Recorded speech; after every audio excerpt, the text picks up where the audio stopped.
Hello and welcome to my channel. In this video we will be looking at AQA AS Psychology 2020 Paper 1 Exemplar Answers for Psychopathology, which you need to know for AQA A-Level Psychology. I hope you enjoy this video and find it helpful. Let's get started. Please note that these answers have been produced with knowledge of the mark scheme but have not been approved by the mark scheme themselves.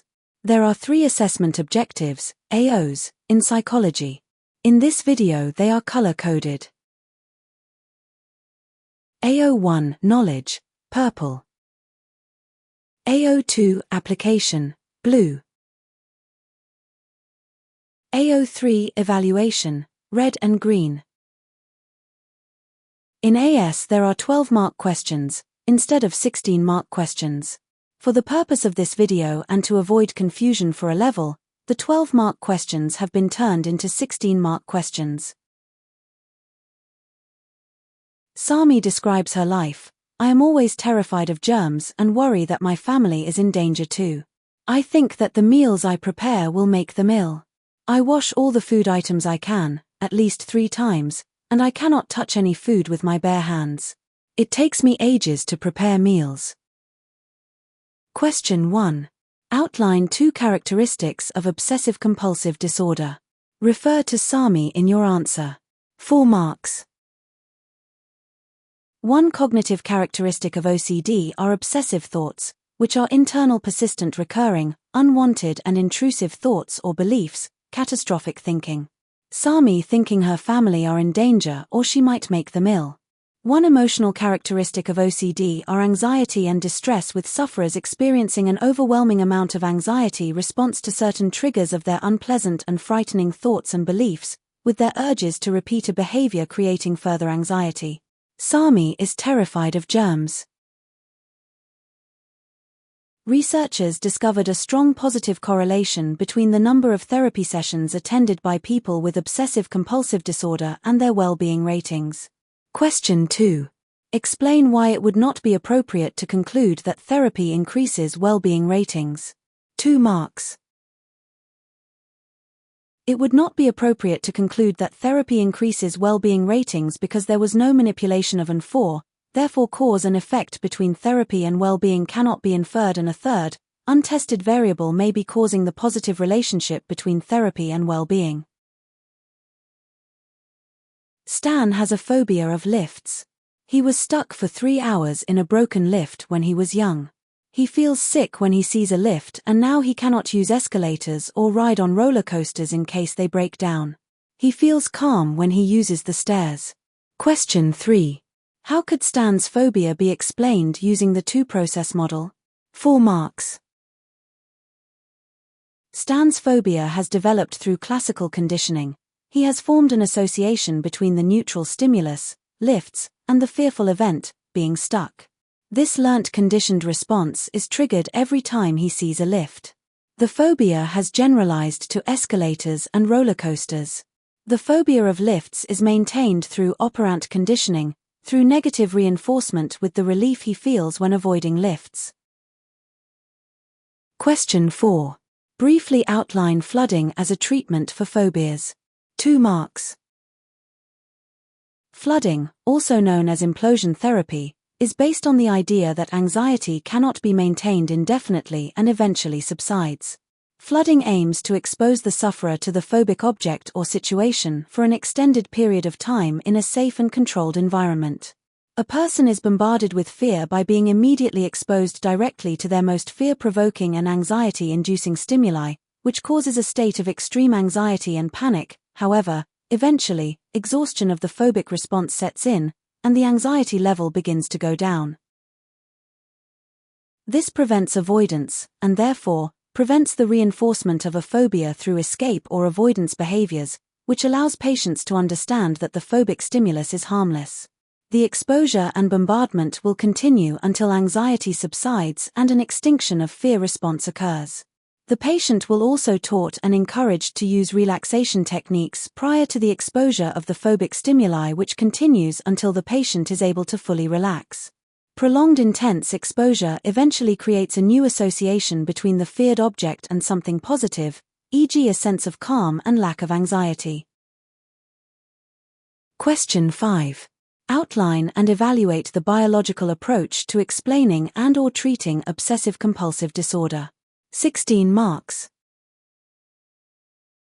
One biological explanation of OCD is the genetic explanation of OCD suggests that OCD is a genetically inherited predisposition and vulnerability that it passed down from generation to generation through particular and specific genes.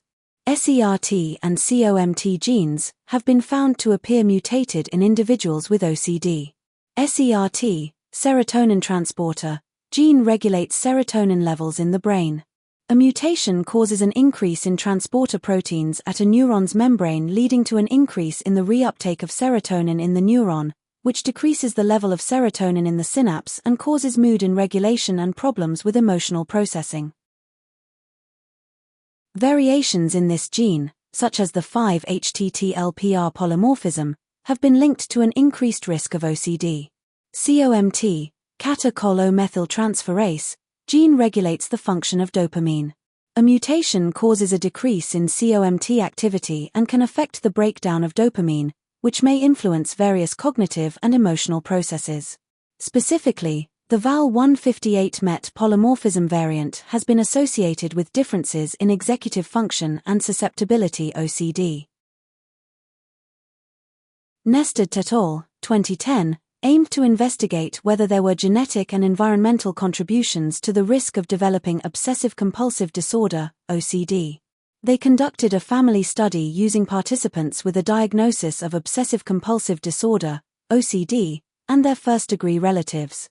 They conducted structured interviews to assess the presence of OCD and related psychiatric disorders among the participants and their family members.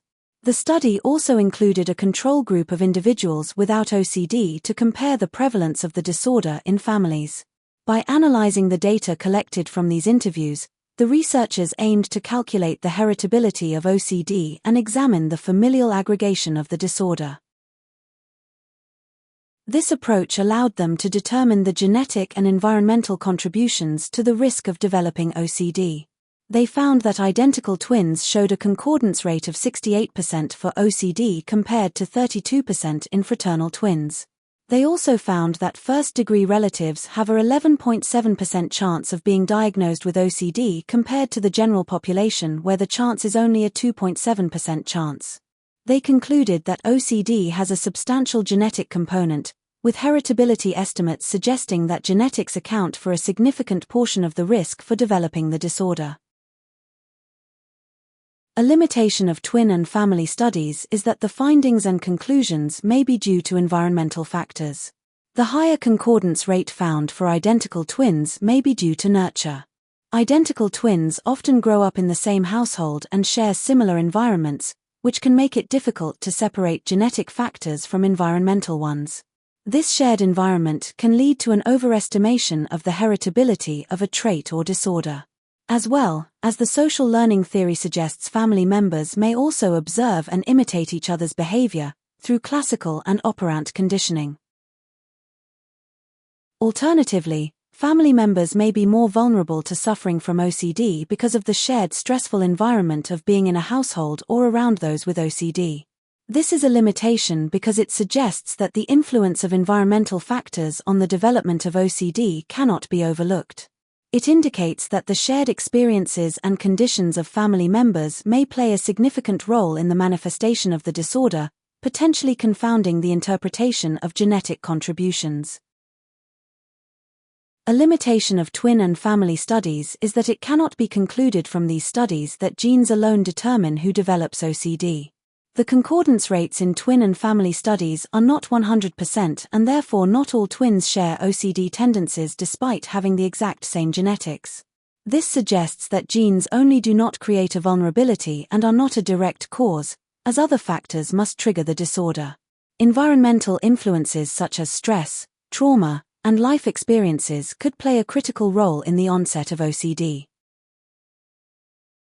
This could explain why some people develop the disorder whilst others with similar genetic backgrounds do not develop OCD. This is a limitation because it suggests that the interplay between genetic and environmental factors is crucial in understanding the development of OCD. It highlights that while genetic predisposition may play a role, it is not the sole determinant, and that environmental triggers, such as stress and trauma, can significantly influence whether someone with a genetic vulnerability actually develops the disorder. Biological treatments for OCD aim to restore biological imbalances. Drug treatments for OCD are based on the assumption that chemical imbalances in the brain are the cause of OCD problems, aiming to correct the imbalances of neurotransmitters. By adjusting the levels of neurotransmitters, these treatments can help decrease anxiety, lower arousal, and reduce blood pressure or heart rate. Selective serotonin reuptake inhibitors, SSRIs, include sertraline, 6-8, fluvoxamine, 8 and over, and fluoxetine, Prozac, for adults and are antidepressants. SSRIs are used based on the theory that low serotonin levels play a role in influencing OCD. SSRIs tackle the symptoms of OCD by blocking receptor cells and inhibiting the reabsorption, reuptake and breakdown of serotonin, which is released from the presynaptic neuron into the synapse from neurons, prolonging the serotonin's activity in the synapse in order to ease the transmission of the next impulse and continue stimulating the postsynaptic neuron and reduce anxiety and normalize the worry circuit. SSRIs take 3 to 4 months of daily use to impact upon symptoms. Serotonin norepinephrine reuptake inhibitors, SNRI, include venlafaxine and duloxetine and are more recent drugs. SNRIs work by increasing the levels of serotonin, norepinephrine, and noradrenaline in the brain, which are neurotransmitters that help regulate mood and emotional responses. A strength of drug therapies as a biological treatment of OCD is that there is research to support the effectiveness of drug treatments. Sumro et al., 2008, reviewed randomized drug trial studies comparing the effectiveness of SSRIs to placebos, a drug with no pharmacological value. They found that SSRIs were more effective than placebos in the treatment of OCD, in 17 different trials. This is a strength because it suggests that the biological treatments, particularly SSRIs, can effectively address the underlying neurochemical imbalances associated with OCD, supporting the idea that there is a genetic component to the disorder. A limitation of drug therapies as a biological treatment of OCD is that there is research to suggest that other treatments may be more effective. Johnson and Hugard, 2009, found CBT to be more effective than drug therapy. O'Connor et al., 1999, and Okuani et al., 2006, found that CBT and drug treatment to be effective in reducing OCD symptoms, but CBT plus drug therapy appears to be the most effective treatment strategy. Therefore, many patients are not helped by drug treatment.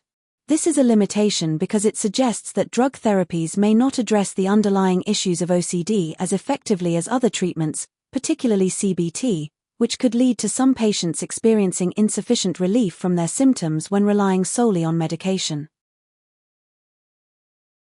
Thank you for watching. If you have enjoyed this video, please like and subscribe for more content like this. Bye.